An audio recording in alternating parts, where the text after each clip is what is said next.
안녕하세요. 최영철 교수입니다. 오늘은 제5주차 2교시 시간입니다. 지난 시간에 대물적 강제 수사에 이어서 오늘도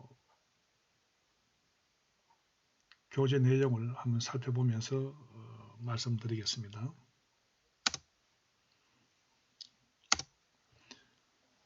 오늘은 큰 3번의 수사상의 검증입니다.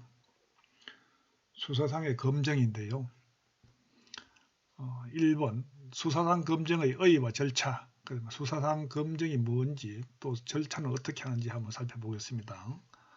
수사상의 검증이란 수사기관이 물건이나 사람의 신체 또는 장소의 존재, 성질, 형태를 시각, 청각, 후각, 미각, 촉각 등 오감의 작용에 의하여 인식하는 강제 처분을 말한 수사상의 검증이라고 하는 것은 이건 이제 오각에 의해서 오감의 작용으로 인식하는 강제 처분, 그것을 가지고 수사상 검증이라 한다. 사람의 신체 또는 장소의 존재, 성질, 형태들 이제 시각이나 청각이나 후각, 미각, 촉각 등으로 인식하는 강제 처분을 말한다. 이렇게 이해하면 되겠습니다. 다음 법원의 검증은 증거조사의 일종으로서 영장을 요하지 않으나 수사기관의 검증은 증거를 수집 보존하기 위한 강제 처분의 일종이므로 원칙적으로 법관의 영장에 의하지 않으면 안 됨. 그렇습니다. 법원의 검증은 증거조사의 일종으로서 영장을 요하지 않지만은 수사기관의 검증, 즉 경찰이나 검사의 검증은 증거를 수집 보존하기 위한 강제 처분이기 때문에 법관의 영장에 의하지 않으면 안 된다는 것이 원칙입니다. 검증영장의 청구 및 발부, 영장의 기재사항, 영장의 집행방법 등은 압수수색의 경우와 같다. 그렇죠? 우리가 앞에서 살펴봤죠. 전 시간에 압수수색의 경우, 이 경우도 검증의 영장의 청구 및 발부, 영장의 기재사항, 영장의 집행방법 등은 압수수색 때와 같다 하는 내용입니다. 다음 신체검사, 신체검사는 원칙적으로 검정으로서의 성질을 가지는 강제처분이다. 피의자의 지문을 채취하거나 신체의 문신, 상처 부위를 확인하는 경우 등이 여기에 해당함. 그렇습니다. 신체검사는 원칙적으로 하는 검증이죠. 이제 범죄인이나 피의자, 범죄인이나 피의자들은 이제 교도소나 구치소나 경찰서 유치장에 오면은 신체 검사를 합니다. 신체 검사를 하면은 그 검정으로서의 성질을 가지는 강제 처분이죠. 그래서 피의자의 지문을 채취하는 것, 이런 것들도 다 하나의 강제 처분이다. 그렇죠? 그 다음에 신체의 문신, 상처 부위를 확인하는 것, 이런 것들은 전부 모두가 강제 처분이다. 이렇게 이해를 하시면 되겠습니다. 그 다음 체내검사. 체내검사란 신체의 내부에 대하여 침해를 가하여 일정한 증거를 수집하는 것을 말한, 그렇죠? 신체 내부에 대해서 침해를 가하는 거죠. 신체 내부에서 증거를 수집하는 경우도 있겠죠. 그렇죠? 그래서 체내검사는 헌법이 보장한 인격권 및 인간의 존엄성을 침해할 위험성이 높다는 점에서 피검사자의 건강을 현저히 침해하지 않는 범위 내에서 허용되어야 하며 이 경우도 비례성의 원칙이 엄격히 적용되어야 함. 체내검사는 수사기관에서 검찰이나 경찰에서 그 증거 수집하고 보존하기 위해서 신체의 내부를 확인하겠죠. 체내 검사를 하게 되겠죠. 체내 검사를 하게 되면은 체내 검사를 받는 사람은 신체의 내부에 대해서 침해를 받게 된다는 겁니다. 그래서 체내 검사는 헌법이 보장한 인격권과 및 인간의 존엄성을 침해할 위험성이 높아요. 그래서 아무리 범죄인이라 하더라도 범죄인의 인격권과 인간의 존엄성을 보호해 줘야 한다는 내용입니다. 그래서 체내 검사할 때는 헌법이 보장한 인격권과 인간의 존엄성을 침해하지 않는 범위 내에서 허용되어야 한다는 거죠.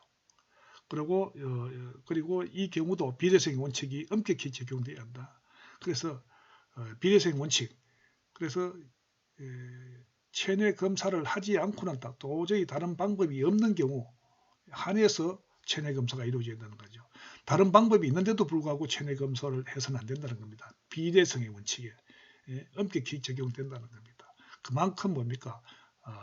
범죄자, 즉 피의자, 피고인의 인격권과 인간의 존엄성을 보호해야 한다는 내용입니다. 다음, 강제체뇨와 강제체혈입니다. 강제체뇨라고 하는 것은 강제로 소변을 채취하는 것이고, 강제체혈은 강제로 혈액을 채취하는 겁니다. 수사기관에서, 경찰이나 검찰에서 강제로 소변을 채취하고 혈액을 채취하는 경우를 말하는데요. 내용에 가서 한번 살펴보겠습니다.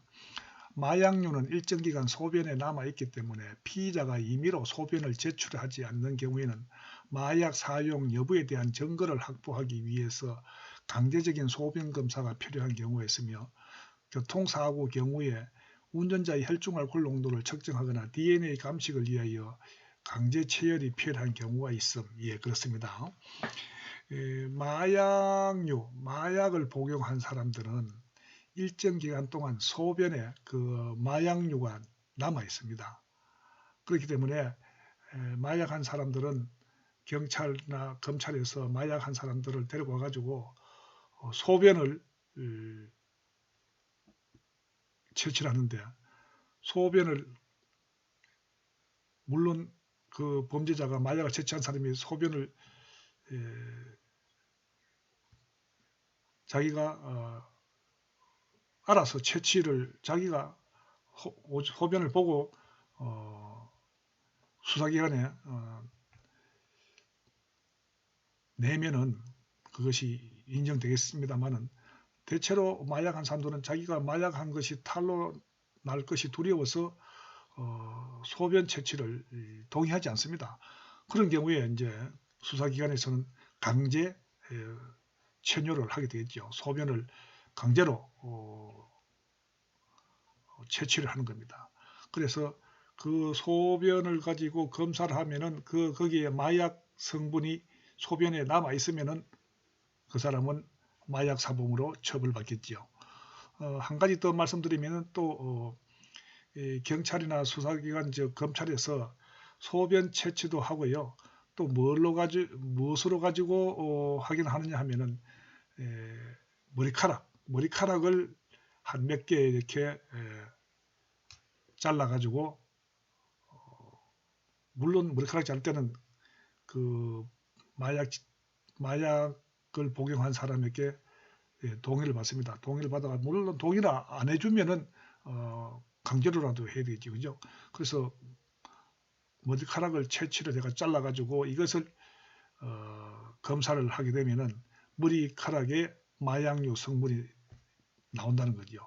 그래서 마약류 성분이 나오면은 마약 사범으로 단속한다는 겁니다. 그래서 마약류 사범 단속에 있어서는 마약을 복용했는지 안 했는지 여부를 가리기 위해서는 수사기관에서 어떻게 하냐면은 소변을 채취하고 머리카락을 채취한다.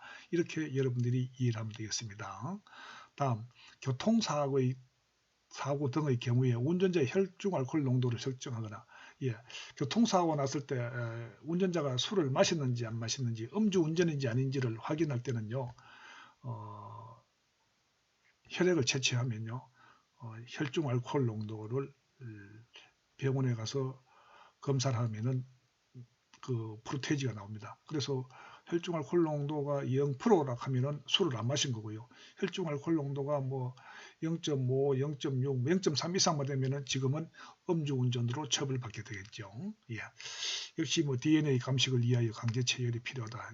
DNA 감식 때도 강제 체열이 필요하다 하는 내용이고요. 다음, 강제 체뇨와 강제 체열은 신체 침해를 수반하는 강제 처분이므로 엄격한 요건 하에서 허용되지 않으면 안 됨. 그렇습니다. 강제 체뇨도 그렇고요. 강제 체열도 그렇고요.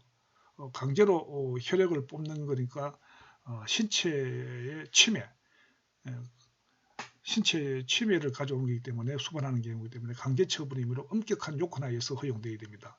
그러면 그렇지 않으면 허용되면 안 된다는 거죠. 그래서 강제 체류나 강제 체열은 비례성의 원칙에 의해서 법적 테두리 내에서 이루어져야 한다는 내용입니다. 수사기관이 피의자의 동의나 영장 없이 채취한 혈액을 음주, 마약류 검사 등을 위하여 사용하는 것은 허용되지 않는다. 예. 수사기관, 검찰이나 경찰을 말하죠. 예. 수사기관이 피의자의 동의나 영장 없이 채취한 혈액을 음주나 마약류 검사 등을 위해서 사용하는 것은 허용되지 않는다. 반드시 피의자의 동의에 의해서 이루어져야 한다는 내용이죠. 다음 페이지.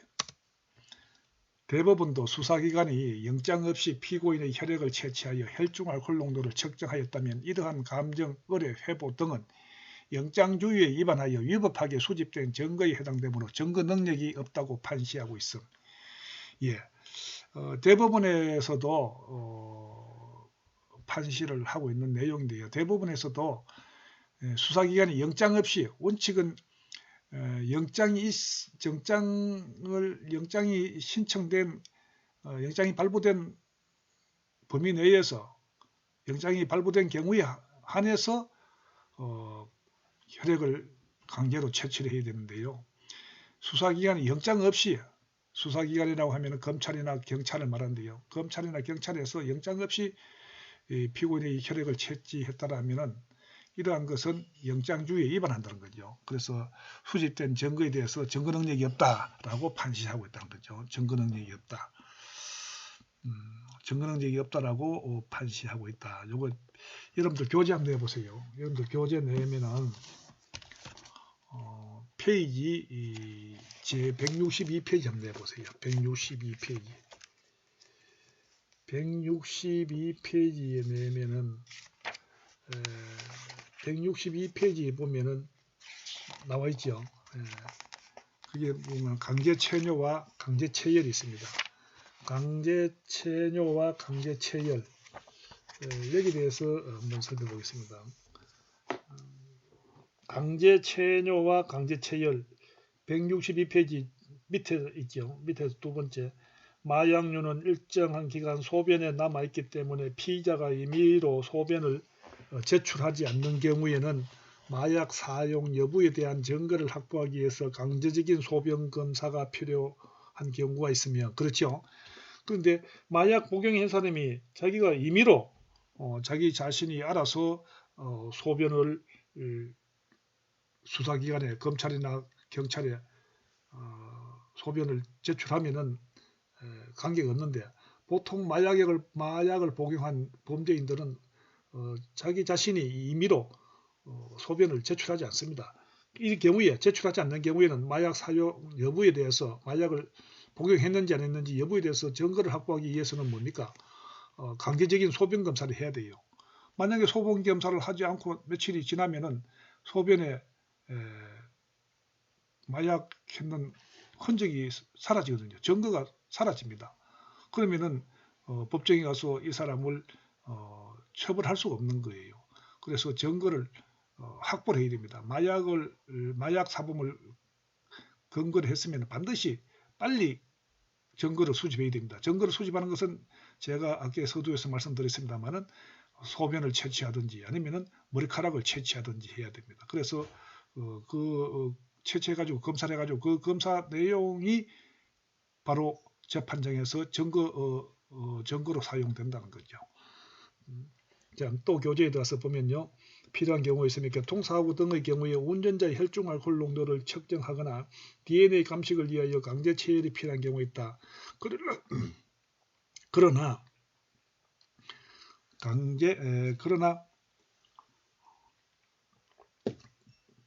강제 체류와 강제 체열은 신체 침해를 수반하는 강제 처분이므로 엄격한 요건하에 적용되지 않으면 안 된다. 따라서 증거 보존의 필요성이 있고 증거로서의 중요성이 매우 크며 의사 등에 의해서 상당한 방법으로 행해지는 경우에 한해서 허용된다고 보아야 한다. 그렇죠? 굉장히 이 중요성이 인정된다 이렇게 보면 되겠습니다. 자, 보겠습니다. 강제 체류나 교제입니다. 여러분들 교재 163페이지죠. 강제 체류나 강제 체류를 위해서는 1. 수사상 검정의 일종이므로 검정 영장을 요한다는 견해. 2. 압수수색 영장과 강제 처분의 처분 허가장을 요한다는 견해. 3. 압수수색 영장 또는 감정 처분 허가장을 요한다는 경우가 있다. 판례는 수사기관이 피의자의 신체로부터 강제로 혈액을 채취하기 위해서는 수색영장 또는 감정처분 허가장이 필요하다는 것으로 보고 있다. 판례입니다. 그래서 판례는 압수수색영장 또는 감정처분을 요한다는 견해. 그래서 3번이 판례로 되고 있다. 그 다음에 수사기관이 피의자의 동의나 영장 없이 채취한 혈액을 음주나 마약류 검사 등을 위하여 사용하는 것은 허용되지 않는다. 대법원도 수사기관이 영장 없이 피고인 혈액을 채취하여 혈중 알코올 농도를 측정하였다면 이러한 감정거래 해보 등은 영장주의에 반하여 위법하게 수집된 증거에 해당되므로 증거 능력이 없다고 판시하고 있다. 2014년도에 판시한 내용입니다. 이와 같이 위법하게 증거를 수집하면은 모든 것이 증거 능력이 없습니다. 위법하게 수집된 증거는 재판정에서 법원에서 증거 능력이 인정되지 않기 때문에 처벌할 수가 없겠죠. 그 다음에 보면 한편 대법원은 수사의 목적이 아닌 진로 목적으로 채취한 혈액을 수사기관의 의사 등으로부터 이미 제출받아 음주 등의 검사에 사용하는 것은 그 혈액의 증거 사용으로 환자의 사생활 비밀이나 기타 인격적 법익이 침해되는 등의 특별한 사정이 없는 한 적법한 것으로 보고 있다. 이렇게 해서 우리가 교재를 한번 살펴봤는데요. 또 동영상 내용에 들어가지고 한번 보겠습니다. 큰 4번에 대물적 강제처분과 영장주의의 예외입니다. 대물적 강제처분과 영장주의 예외. 원칙은 영장주의지만 그 예외가 있던 거죠. 압수수색 검정에 있어서는 그 긴급성을 고려하여 일정한 경우 영장주의의 예외가 인정되고 있으며 여기서 제216조의 규정에 의한 처분을 하는 경우에 급속을 요하는 때에는 주거주나 간수자 등의 참여나 야간 집행의 제한에 관한 규정은 적용되지 않음. 그렇습니다. 그죠? 대물적 강제처분과 영장주의 예외에 있어서 긴급성을 고려 일정한 경우 영장주의 예외가 인정된다고 하고 있다 이 말이죠. 현행범이거나 긴급 구속, 그죠? 긴급 체포, 현행범 체포 이런 경우에는 압수수색할 자체 여유가 없잖아요. 그렇기 때문에 이때는 영장주의가 예외된다 이렇게 보는 겁니다. 1. 체포, 구속을 위한 피의자 수색입니다. 체포, 구속을 위한 피의자 수색. 검사 또는 사법경찰관은 피의자에 대하여 체포영장에 의한 체포, 긴급체포, 현행범인 체포 또는 구속을 하는 경우에 필요한 때에는 영장 없이 타인의 주거나 타인이 간소한 가옥, 건조물, 항공기, 선차 내에 피의자를 수사할 수 있어. 이 경우는 이제 체포 구속을 위한 피의자 수색인데요. 피의자의 집이라든지 피의자가 사용하는 사무실이라든지 항공기라든지 피의자가 사용하는 차량이라든지 선박이라든지 이런 것에 들어가서 수사를 할 수 있다는 거죠. 내에서 피의자를 수사할 수 있다는 거죠. 증거를 확보하기 위해서. 그래서 검사 또는 사법경찰관은 피의자의 체포영장에 의한 체포, 체포영장에 의한 체포라든지 긴급체포, 현행범 체포 이 경우에는 영장 없이도 타인의 간수하는 가옥이나 건조물이나 항공기, 선차 내에 들어가서 피의자를 수사할 수 있다는 겁니다. 왜냐하면 이때는 영장 현행범이고 긴급 체포한 경우에는 현행범인 체포, 긴급 체포한 경우는 영장을 청구해가지고 영장을 발부받을 제한적 여유가 없는 거죠. 그렇기 때문에 이때는 영장 없이 타인의 주거나 건조물, 그 다음에 건조물, 항공기, 선차 내에서 피의자를 수사할 수 있다. 이 경우는 이제 예외입니다. 예외. 그죠? 영장주의 예외다. 이렇게 이해를 하면 되겠습니다. 다음 페이지.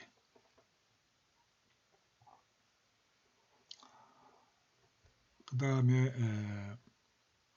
체포 현장에서의 압수수색 검정입니다. 체포 현장에서의 압수수색 검정가 검사 또는 사법경찰관은 피의자를 체포하거나 구속하는 경우에 필요한 때는 영장 없이 체포 현장에서 압수수색 검증을 할 수 있다. 그렇죠? 압수수색 검증도 원래 영장주의의 원칙이지만은 피의자를 체포, 현행범으로 체포한다든지 긴급 체포한다든지 하는 경우에는 압수수색 검증을 하는 경우에 영장을 발부받을 수 없어요. 그렇기 때문에 영장 없이 체포 현장에서 바로 압수수색을 검증을 할 수 있다는 거죠. 예. 그 다음 영장 없는 압수수색 검증의 인정 근거. 영장 없이 압수수색 검증할 수 있는 인정을 할 수 있는 그 근거가 있다는 거죠. 인정 근거. 긴급행위설. 긴급행위설은 이 제도를 피체포자의 저항을 억압하고 도망을 방지함과 동시에 현장에서 피의자가 증거를 파괴하고 은닉하는 것을 방지하기 위한 긴급조치로서 이해하는 견해. 예, 긴급행위설, 영장 없는 압수수색 검증에 대해서 인정하는 법적 근거를 인정하려고 하는 근거가 뭐냐면 긴급행위설이 있는데요. 긴급행위설은 피체포자의 저항을 억압하고 도망을 방지함과 동시에 피의자가 증거를 파괴하고 없애고 은닉을 감추고 은닉은 감추는 걸 말하죠. 증거를 감추고 하는 것을 방지하기 위한 긴급 조치로서 이해한다는 견해가 긴급행위설입니다. 긴급행위설에서 의하면 영장 없이도 압수수색 검증을 할 수 있다는 내용입니다. 다음, 부수처분설. 부수처분설은 대는 소를 포함한다. 대는 소를 포함한다는 원리에 따라 수사상 기본권 침해의 가장 강력한 형태인 신체 구속이 허용되는 이상 이에 수반되는 보다 경한 소유권이나 사적 비밀 침해는 영장 없이도 가능하다고 보는 견해. 예, 부수처분설이라고 하는 것은 대는 큰 것은 작은 것을 포함한다는 그 원리에 따라 가지고 신체 구속이 가장 큰 거 아닙니까? 그죠? 강력한 형태가 바로 신체 구속입니다. 신체 구속이 되라면은 큰 거라면은 여기에 수반되는 경한 가벼운 소유권이나 사적 비밀 정도는 영장 없이도 가능하다고 보는 것이 부수처분설이다. 이렇게 이해를 하면 되겠습니다. 다음, 합리성설. 합리성설은 체포 현장에서의 압수수색 검증을 증거가 존재할 개연성이 높은 현장에서의 합리적인 증거 수집을 위한 제도로서 이해하는 견해. 그래서 이 견해가 가장 그래도 합리성설이 가장 우리에게 합리적인 이론이다 하는 거죠. 체포 현장에서 압수수색 검증할 증거가 존재할 개연성이 높은 체포 현장에서 합리적인 증거 수집을 위한 제도로서 이해하는 그런 견해가 있는데요. 여러분들 교재 한번 살펴보겠습니다. 여러분들 교재 페이지 165페이지 한번 보겠습니다. 165페이지 보면은 검토 부분이 있습니다. 검토 부분에 대해서 한번 읽어보겠습니다. 신체 구속이 행해지는 경우에는 당연히 압수수색 검증이 허용된다는 논리는 대물적 강제처분의 독자성을 간과한 것이라고 할 수 있다. 부수처분설은 해석에 따라서는 합리성설과 유사한 결과를 가져올 수 있으나 그 이론적 접근 방법이 다른 견해이므로 양자는 구별되어야 한다. 긴급행위설에 대하여 살펴보면 이 입장에서 주장하는 예외성 또는 긴급성 요구의 기초를 이루는 것은 1차적인 체포자의 안전 확보 및 체포 효율적인 완수라 할 수 있다. 그러나 체포 현장에서 수사기관이 흉기나 도주용 도구를 피체포자로부터 빼앗는 행위는 체포를 위하여 필요한 부수적인 조치로서 그 긴급성과 합리성이 인정되는 한 당연히 허용되는 행위라고 보아야 하므로 결국 체포 현장에서의 대물적 강제 처분에 관한 형사소송법의 규정은 이 점에 있어서는 단순히 확인적 의미만을 가지는 것이 된다. 따라서 긴급행위설에 의할 때도 그 실제적인 의미는 피의사건에 대한 증거의 수집과 관련하여 파악할 수밖에 없으며 다만 긴급행위설이 체포 현장에서 압수수색 검증의 성격을 피의자가 증거를 파괴 은닉하는 것을 방지하기 위한 긴급행위로 파악하고 있는 데 대하여 합리성설은 이를 체포의 기회를 이용하여 행하는 효율적인 증거 수집 수단으로 파악하고 있다는 점에서 차이가 있다. 그래서 피체포자 이외의 공범자나 가족에 의한 증거 인멸에 대해서도 적절하게 대처하고 또한 체포 현장에서 체포의 기회에 사건과 관련성이 있는 증거를 상대적으로나마 넓게 수집할 수 있는 길을 열어주는 것이 합리적이란 점에서 볼 때 합리성설이 타당하다고 생각된다. 예. 조금 전에도 말씀드렸죠. 합리성설이 부수처분설이나 긴급행위설이나 합리성설 세 개가 있는데요. 각자 나름대로 다 그 이론은 근거는 있습니다만은 합리성설이 가장 타당하다. 이렇게 여러분들이 이해를 하면 되겠습니다. 그래서 영장 없이 체포 현장에서 압수하고 수색하고 검증하는 것은 합리성설이다. 합리성설은 체포 현장에서 압수수색 검증을 증거가 존재할 개연성이 높은 체포 현장에서, 그래서 체포 현장에서 그때 증거들이 존재한단 말이죠. 존재할 개연성이 높다는 거죠. 그래서 합리적인 증거 수집을 위한 제도로서 이해한다는 견해가 바로 합리성설입니다.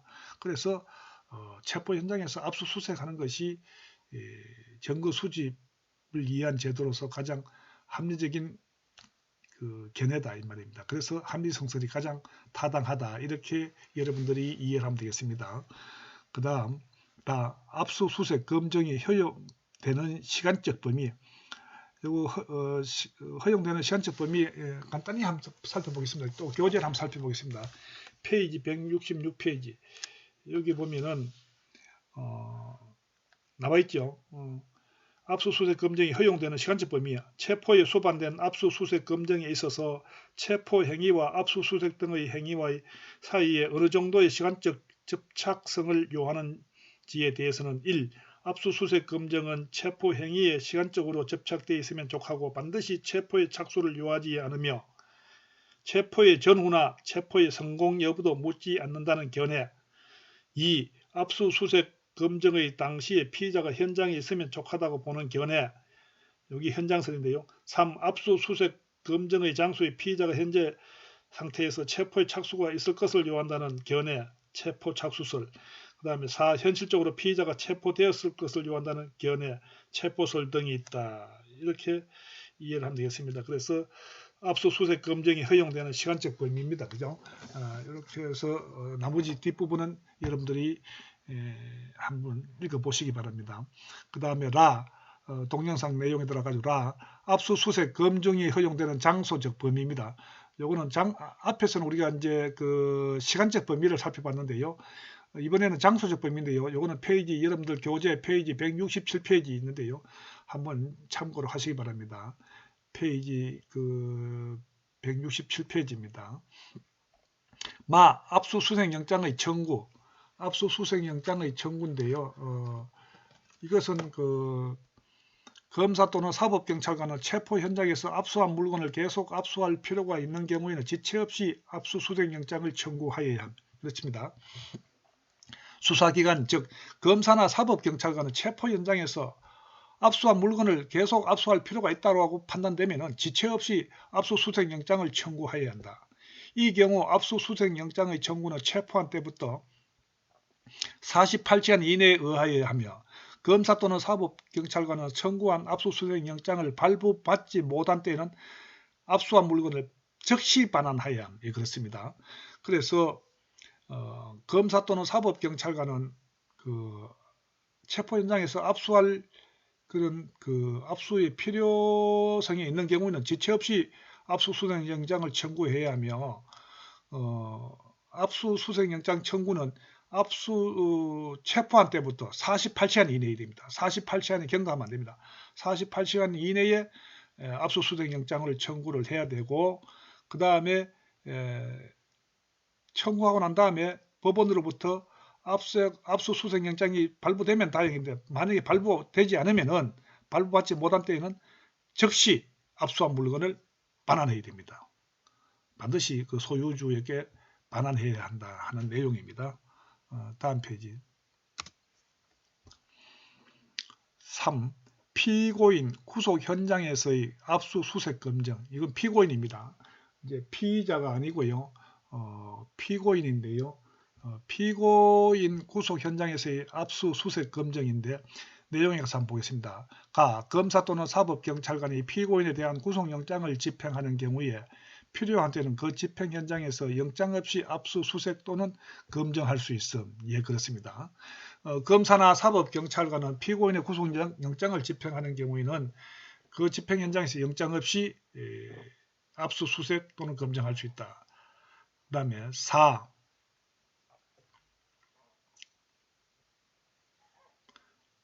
범죄 장소에서의 압수수색 검정. 범죄 장소. 범죄를 일으킨 그 범죄 장소에서의 압수수색 검정입니다. 가 범행 중 또는 범행 직후에 범행 장소에서 긴급을 요하여 법원 판사의 영장을 발부받을 수 없을 때에는 영장 없이 압수수색 또는 검정을 할 수 있으며 이 경우에는 사후에 지체 없이 영장을 받아야 함. 이 내용은 뭐냐면 이제 사후 영장을 받아야 된다 하는 내용인데요. 사후 영장은 반드시 받아야 됩니다. 이 내용은 뭐냐면 범인이 범행 중이거나 또는 범행 직후에서 체포되었다. 그 경우에 압수수색 검정을 해야 되는데 그때는 법원 판사의 영장을 발부할 수 없어요. 왜? 시간적 여유가 없기 때문에. 그때는 체포 현장에서 바로 압수수색 검정합니다. 한 다음에 바로 사후에 지체 없이 영장을 청구해 가지고 영장을 발부받으면 됩니다. 그 내용입니다. 다음 현행범인 체포의 경우에는 체포 현장에서 압수수색 검정이 허용되므로 이 규정은 현행범인 체포가 이루어지지 않는 상황에서 발생한 긴급한 사정에 대처하기 위한 것입니다. 그렇죠? 예. 현행범 체포의 경우에는 체포하고 난 다음에 압수수색 검증할 수 있습니까? 시간적 여유가 없습니다. 그렇기 때문에 이 경우는 체포 현장에서 영장 없이 압수수색 검증을 할 수 있다. 다음 5. 긴급체포 후의 압수수색 검증입니다. 긴급체포. 현행범 체포도 있고 긴급체포도 있습니다만 긴급체포 후의 압수수색 검증입니다. 가의 검사 또는 사법경찰관은 긴급 체포된 자가 소유, 소지 또는 보관하는 물건에 대하여 긴급히 압수할 필요가 있는 경우에는 피의자를 체포한 때부터 24시간 이내에 하나여 영장 없이 압수수색 또는 검증을 할 수 있음. 예, 그렇습니다. 검사나 사법경찰관, 즉 수사기관은 긴급 체포된 자가 소유, 소지 또는 보관하는 물건에 대하여 긴급히 압수할 필요가 있는 경우, 그렇죠? 긴급 체포를 했어요. 긴급 체포를 했는데 이것은 법원으로부터 영장을 청구해가지고 발부받을 시한적인 여유가 없어요. 그때는 바로 긴급 체포된 자가 가지고 있는 그 물건에 대해 가지고 압수할 필요가 있다는 거죠. 압수할 필요가 있어요. 그 경우는 피의자를 체포한 때부터 24시간 이내 하나여 영장 없이 압수수색 또는 검증을 할 수 있다. 24시간을 경과하면은 압수수색 검증을 할 수가 없습니다. 반드시 시한을 지켜야 합니다. 체포한 때부터 긴급 체포한 경우 체포한 때부터 24시간 이내에 압수수색 검증을 실시하여야 한다 하는 내용입니다. 적용 범위 긴급 체포 후에 영장 없이 압수수색 검증할 수 있는 대상은 긴급 체포된 자가 소유, 소지 또는 보관하는 물건이 예, 그렇습니다. 그래서 긴급 체포된 후에 수사기관 즉 검찰이나 검사나 경찰은 긴급 체포된 자가 가지고 있는 어떤 소유하고 있는 소지하고 있는 보관하고 있는 물건 거기에 대해서는 압수수색 검증할 수 있다 하는 내용입니다. 반드시 그 긴급 체포된 자가 소유하고 있다든지 소지하고 있다든지 보관하는 물건이라야 한다. 그 적용 범위는 그죠? 예. 그다음 타인의 물건을 피의자가 소지 보관하는 경우뿐만 아니라 타인이 피의자 소유의 물건을 소지 보관하는 경우에도 압수 등이 가능하다. 그렇죠? 타인의 물건을 피의자가 소지하고 있어요. A라는 사람의 물건을 그 피의자가 소지하는 경우 이때도 압수수색 검증할 수 있습니다. 꼭 피의자 본인 게 아니라도 다른 사람의 물건이라도 피의자가 소지 보관하는 경우는 다른 사람의 물건이라도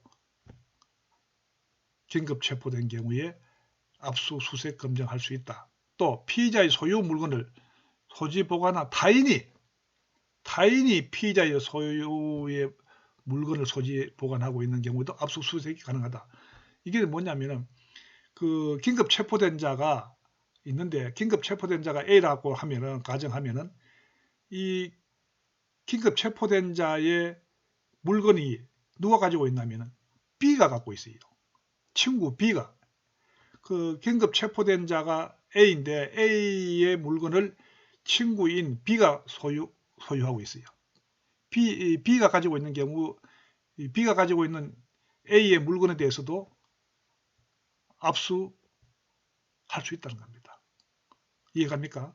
예. 타인의 물건을 피의자가 소지 보관하는 경우도 압수수색할 수 있고 또 피의자의 소유의 물건을 타인이 보관하고 있는 경우에도 압수를 할 수 있다 하는 내용입니다. 다음 사후영장의 청구입니다. 사후영장의 청구. 사후영장의 청구인데요. 살펴보겠습니다. 앞에서 우리 공부했지요. 시간적 여유가 없어서 법원으로부터 압수수색 검증 영장을 발부받지 못했다면 사후영장을 청구해야 된다고 이야기했습니다. 사후영장의 청구에 있어서 내용에 보면은 검사 또는 사법경찰관은 압수한 물건을 계속 압수할 필요가 있는 경우에는 지체 없이 압수수색영장을 청구해야 합니다. 그렇죠? 검사나 사법경찰관은 압수한 물건을 계속 압수할 필요가 있어요. 또 압수했는데 또 더 압수할 물건이 있고 하면은 점검이 있으면은 반드시 압수수색영장을 청구해야 합니다. 이 경우 압수수색영장의 청구는 체포한 때부터 48시간 이내에 하여야 하며 검사 또는 사법경찰관은 압수수색영장을 발부받지 못한 때에는 압수한 물건을 즉시 반환하여야 합니다. 이 경우는 이제 뭐냐면은 긴급 체포라든지 현행범 체포를 했다든지 체포를 하고 난 다음에 48시간 이내에 압수수색 영장을 청구를 해야 됩니다. 48시간이 경과하면 안 됩니다. 48시간 이내에 압수수색 영장을 청구를 해가지고 발부받아야 됩니다. 만약에 검사나 사법경찰관이 압수수색 영장을 발부받지 못한 경우 법원이 영장을 발부하지 않았어요. 압수수색 영장 청구를 했는데 기각해버렸어요. 기각을 했다면 그때는 어떻게 하냐. 사법경찰관이나 검사는 즉시 압수한 물건을 반환해야 됩니다. 반드시 즉시 해야 됩니다. 즉시. 압수수색 영장을 발부받지 못한 경우에는 즉시 물건을 반환해야 한다 하는 내용입니다.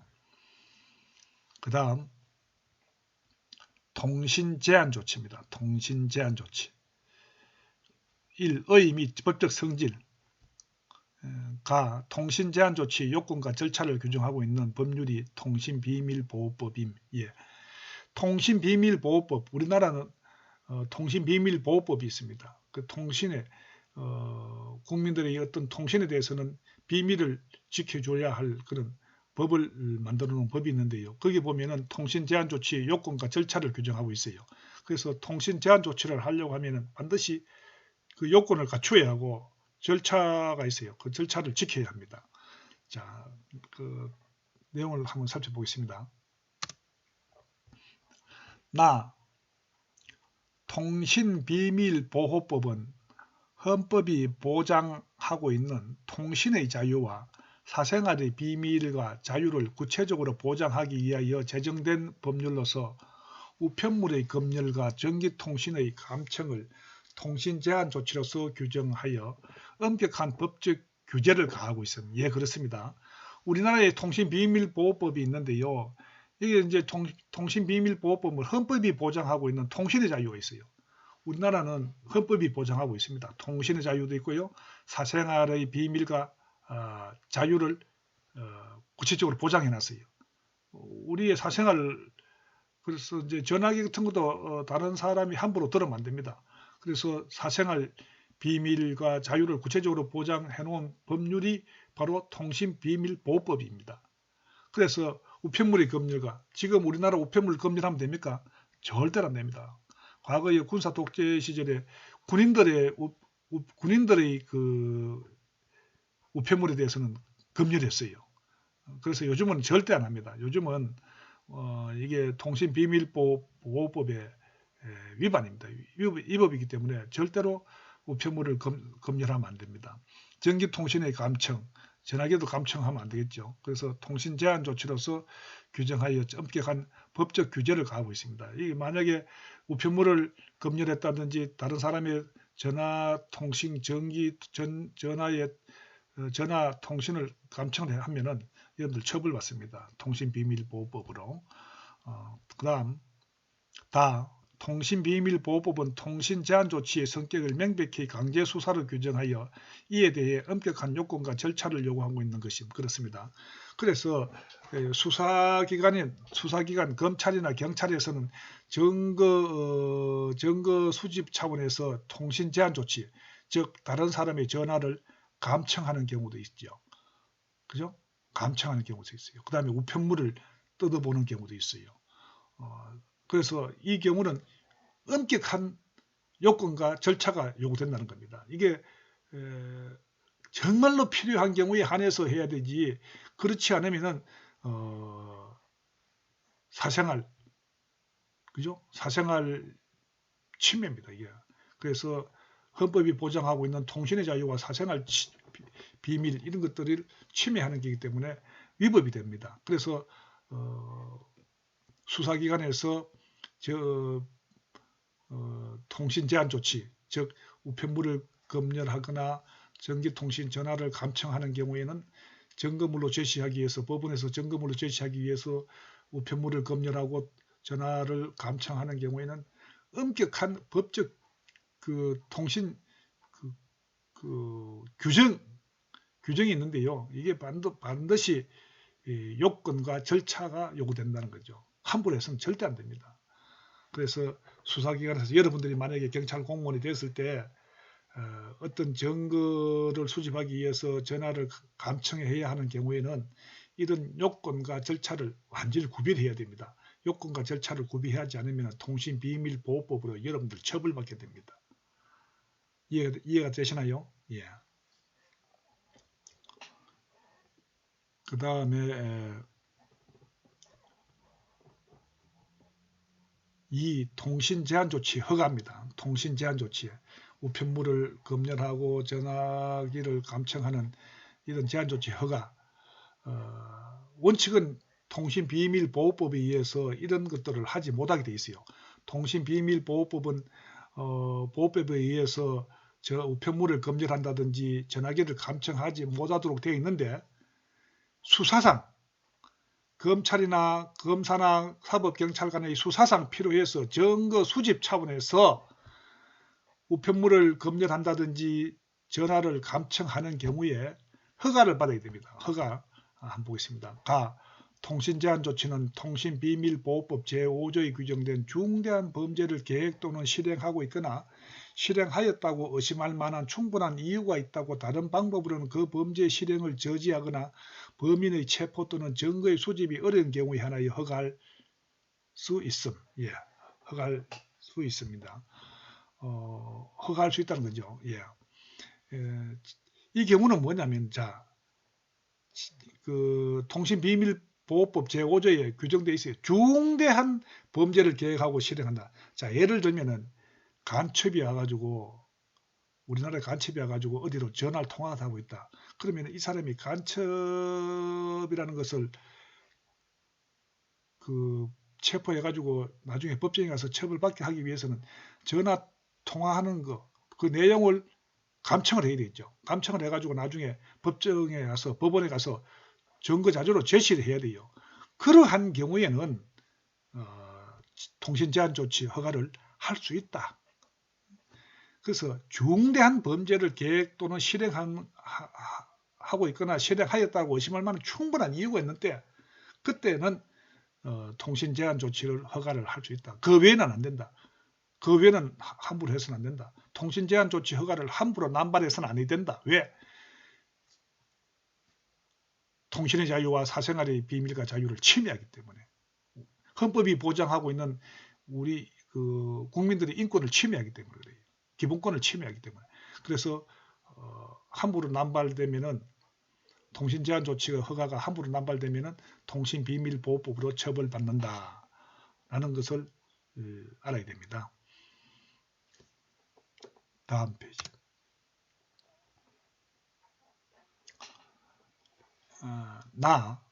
통신 제한 조치의 기간은 2월을 초과하지 못하고 그 기간 중 통신 제한 조치의 목적이 달성됐을 경우는 즉시 종료하여야 합니다. 그래서 정말로 중대한 범죄를 실행하려고 한다. 자, 간첩이 와가지고 어떤 사람하고 통화를 한다.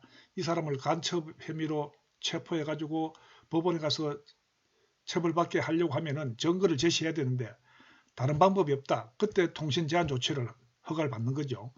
그래서 통신 제한 조치 허가를 받는데 수사기관에서 통신 제한 조치 허가를 받으면은 이것은 2월을 초과하지 못한다. 아무리 길어도 우편물을 검열하고 또 전화를 감청하는 것도 2개월을 초과하지 못합니다. 아무리 길어도 2개월을 초과하지 못합니다. 설사 그 감청을 해도 그 간첩 혐의 내용이 없다 하더라도 2개월은 초과해서는 안 된다. 또 그 기간 중 2개월 안에 통신 제한 조치 목적이 달성되었을 경우에 간첩이라는 것이 혐의가 확실히 거기에 나왔다. 목적이 달성되었을 경우에는 굳이 허가는 2개월 했지만은 2개월 안이 되어서 목적이 달성되었을 때는 즉시 종료해야 합니다. 뭐를? 통신 제한 조치를 즉시 종료하여야 합니다. 그래서 2개월을 통신 제한 조치 허가를 2개월 했지만은 1개월 만에 통신 제한 조치의 목적이 달성되었다라면 1개월 만에 종료하여야 한다 하는 내용입니다. 그만큼 통신비밀보호법을 지켜야 한다는 내용입니다. 다음 3. 긴급 통신 제한 조치가 검사, 사법경찰관 또는 정보수사기관에 의장은 국가안보를 위협하는 업무행위, 직접적인 사망이나 심각한 상해의 위험을 야기할 수 있는 범죄 또는 조직범죄 등 중대한 범죄의 계획이나 실행 등 긴박한 상황에 있고 법원의 허가에 필요한 절차를 거칠 수 없는 긴급한 사유가 있는 때에는 법원의 허가 없이 통신 제한 조치를 할 수 있습니다. 이 경우는요, 긴급 통신 제한 조치입니다. 그냥 통신 제한 조치는 법원으로부터 허가를 받아야 됩니다. 그래서 법원 허가 받을 때는 2월을 초과하지 못하죠. 2개월을 초과하지 못한다. 그런데 이 3번에 있어서 긴급 통신 제한 조치는요, 아주 긴급한 경우입니다. 검사나 사법경찰관이 또는 정보수사기관의 장, 국정원 같은 걸 말하죠. 국가안보를 위협하는 업무행위, 대단하지요. 간첩이라든지 국가안보를 위협하는 업무행위, 직접적인 사망이나 심각한 상해 위험을 야기할 수 있는 조직범죄, 중대한 범죄의 계획이나 실행 등 긴박한 상황에 있는 경우에는 법원의 허가 없이도 통신 제한 조치를 할 수 있다. 우편물을 검열한다든지 아니면은 전화를 도청, 감청할 수 있다는 내용입니다. 이때는 특수한 경우입니다. 특수한 경우입니다. 아주 특수한 경우 긴급 통신 제한 조치를 할 수 있다 하는 내용입니다. 그 다음에 통신사실 확인 자료 요청입니다. 통신사실 확인 자료 요청인데요. 교재를 한번 살펴보겠습니다. 여러분들이 갖고 있는 교재 172페이지에 한번 살펴보겠습니다. 172페이지 보면은 통신사실 확인 자료 요청이 있죠. 통신사실 확인 자료 교재 읽어보겠습니다. 4. 통신 사실 확인 자료 요청. 통신 사실 확인 자료란 1. 가입자의 전기통신 일시. 2. 전기통신 개시 종료 시간. 3. 발착신 통신번호 등 상대방의 가입자 번호. 4. 사용 도수. 5. 컴퓨터 통신 또는 인터넷의 사용자가 전기통신 역물을 이용한 사실에 관한 컴퓨터 통신 또는 인터넷의 로그 기록 자료. 6. 통신망에 접속된 정보통신기기의 위치를 확인할 수 있는 발신기지국의 위치 추적 자료. 7. 컴퓨터 통신 또는 인터넷의 사용자가 정보통신망에 접속하기 위하여 사용하는 정보통신기기의 위치를 확인할 수 있는 접속지의 추적 자료 등을 말한다. 이렇게 되어 있죠. 뒤에 나오는 부분은 여러분들이 한번 읽어보시고요. 이렇게 해서 형사소송법 제5주차 2교시 강의 시간을 모두 마치겠습니다.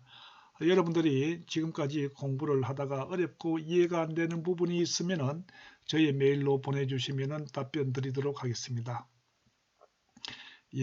아직도 코로나가 종식되지 않고 있습니다. 여러분들 항상 코로나 조심하고요. 다음 수업 때 뵙도록 하겠습니다. 안녕히 계세요. 감사합니다.